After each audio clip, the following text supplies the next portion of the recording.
In this video, I'll show you that the culture and subcultures to which we belong play a role in our stress levels.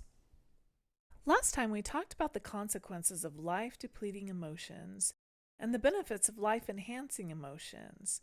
Now let's talk about the prevalence of stress, or those who experience life-depleting emotions disproportionately to life-enhancing emotions, and I'll show you how culture might influence our emotions and stress levels. It's been said that stress does not discriminate. It is an equal opportunity destroyer. We all experience life-depleting emotions as evidenced by results of nationwide surveys, but check out some of these statistics collected by the American Psychological Association years ago. 3/4 of Americans experience symptoms related to stress in any given month. A quarter report that they've been alienated from a friend or family member from stress.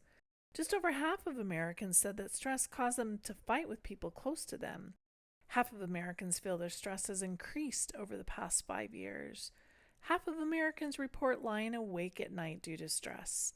Half of Americans say that stress has a negative impact on their personal and professional lives. A third of Americans feel that they're living with extreme stress. The World Health Organization has called stress the health epidemic of the 21st century. We know that the prevalence of job stress has escalated progressively over the past few decades. The prevalence of stress is extremely common among Americans in general, but also among college students. In one study, 1 out of 4 students reported experiencing daily stress. In 2010, several years ago, males and females' perception of their own emotional health hit the lowest marks in 25 years. I'm curious to know what the stats are today after COVID. Back then, 39% of those ages 18 to 33 said that their stress has increased in the past year. And more than any other age group, those ages 18 to 33 are diagnosed by a healthcare provider with either depression or an anxiety disorder.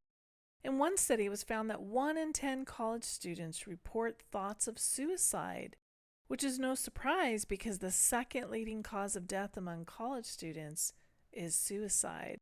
Suicide is preceded by stress. I should say unmanaged stress. How does culture influence our stress levels? Culture refers to sets of ideas, beliefs, expectations, and behaviors. We live in an incredibly diverse world. The fact that there are over 6,000 different languages spoken in the world today is evidence of this diversity. And there's diversity within different cultures. Differences of gender, occupations, religions, ages, and ethnicities within cultures.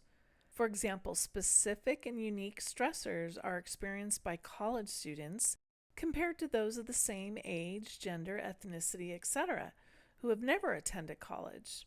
Just an FYI, in one survey, those who were in their junior year or who had junior status reported the highest levels of stress. In one study, people with a strong religious belief system appeared to handle stress better. In another survey, African Americans were especially found to make frequent use of religious and spiritual beliefs to cope with stress and adversity more so than other groups. The ways in which stress is physically and psychologically experienced may vary because of gender differences. Results of one study indicated that both male and female participants showed an increase in adrenaline levels, yet the adrenaline levels of men were much higher as compared to women.